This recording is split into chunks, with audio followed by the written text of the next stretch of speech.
we are given this question on trigonometry, specifically solving trigonometric functions with a given interval. So I will get started. So we know that we can first pick out that the interval is in degrees, obviously because of the degree symbol, but also because these are numbers, not like pi or 2 pi, they're 0 and 180, so we're working in degrees. And then another thing we could pick out is that there are two different trigonometric functions, which means that we have to convert from to either one, to either one, and basically what we'll use is the tangent rule. So tangent theta equals sine theta over cosine theta, and we could see that we can indeed move one of these functions to the other side in order to make that a thing. So what we can do is we can do 8 sine 2 theta plus 10 and divide that by cosine so that we're left with that ratio. So cosine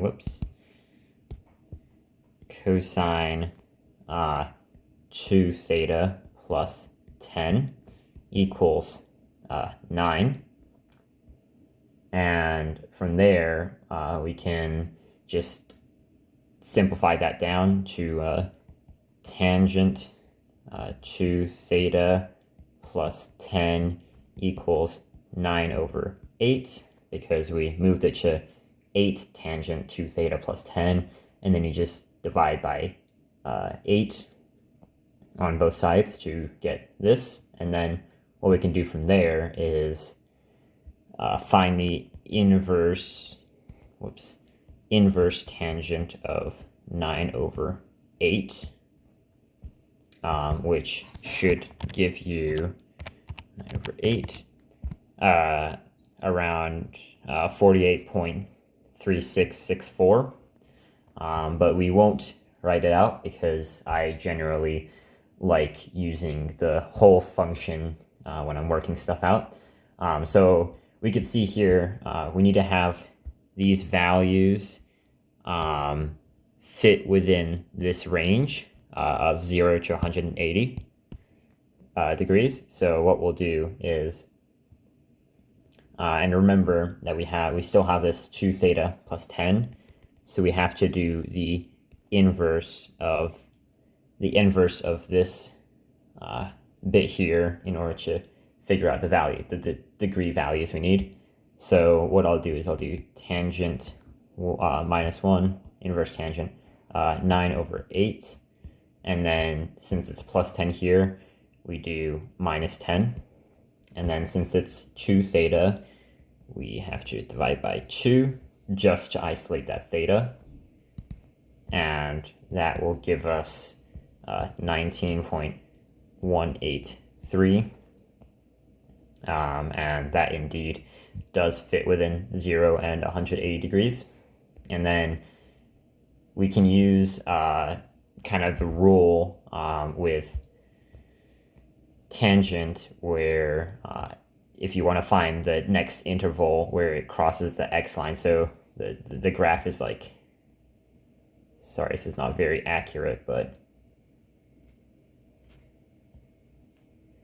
every 180, so that's going to be 180, and that's going to be 180, and it just continues. So basically what we need to do is we need to add 180 to this answer. So I'll just do 180 plus inverse tangent 9 over 8 minus 10 over 2, and that should give you 109.183. And we can verify that these are indeed, it's like, say we have like the plot. This is not the correct plot, but if it's going to be a symmetric these decimal places have to be the same, so we can see that indeed they are. And again, 109.183 falls between 0 and 108. So the solutions for theta in the interval 0, theta 180 is indeed 19.2 and 109.2 if you round it to what is requested, which is 1 decimal place. And that is how you solve a simple trigonometric function giving an interval.